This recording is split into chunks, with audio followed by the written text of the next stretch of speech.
नमस्कार मित्रों।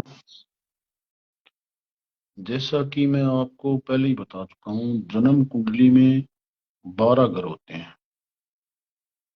प्रथम स्थान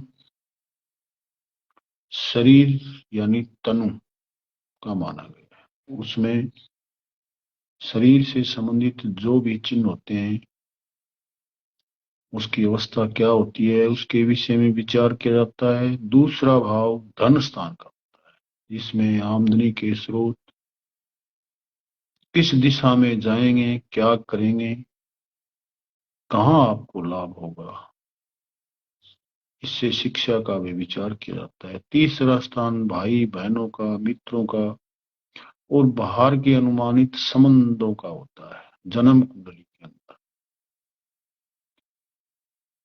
जैसा कि मैंने आपको बताया है कि चतुर्थ स्थान सुख का स्थान होता है। माता का विचार भी इसी स्थान से होता है।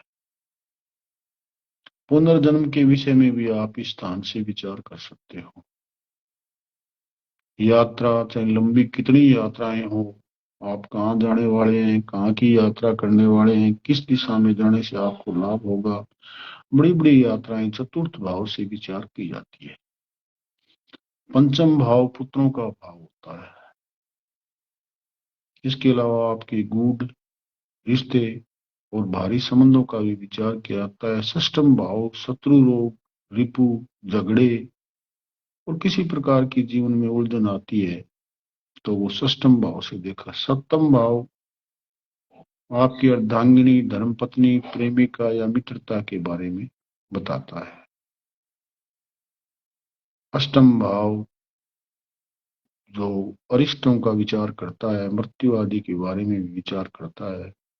और इसके अलावा बाहरी जो आपके संबंध है, छुपे हुए धन है, उसके विषय में भी अष्टम भाव से ही देखा जाता है। भाग्य स्थान नवम घर को माना गया है। भाग्य इसकी अगर परम उच्च स्थिति हो, वह स्वगृह हो, अपने घर में बैठा हो। मेरा कहने का मतलब आपका अपना घर है, उसमें आप बलवान हैं, और अगर आप दूसरे के घर में जाते हो तो आप निर्बल हो जाते हो। उसी तरह ग्रह भी है, ग्रह भी उसी प्रकार से।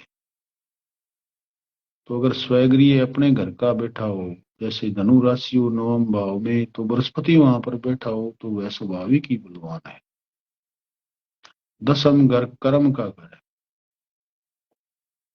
जिसे कार्य क्षेत्र, राजयोग, छत्र योग, हंस योग, गजकेसरी योग, ये समस्त योग दसम घर से बनते हैं। लाभ घर आय का घर है। किस कार्य करने से आपको लाभ होगा, क्या आपकी लाभ की स्थिति बनी रहेगी, क्या आप जो कार्य कर रहे हैं वो जीवन भर चलता रहेगा, ये सब विचार लाभ कर से होते हैं। किस धातु से, सोना चांदी, किस धातु से आपको ज्यादा लाभ है। और 12वां घर आपका पर्यटन का भी है और आपका व्यय के भी। आप कौन कौन से देशों की यात्रा करेंगे, कहाँ घूमेंगे, किस पर आपका अधिक व्यय होगा। ये जन्म कुंडली के 12 घर मैंने आपको बताए हैं। आज के दिन इतना ही। शुभम, आपका दिन मंगलमय हो, आप खुश रहे, आनंद से रहे।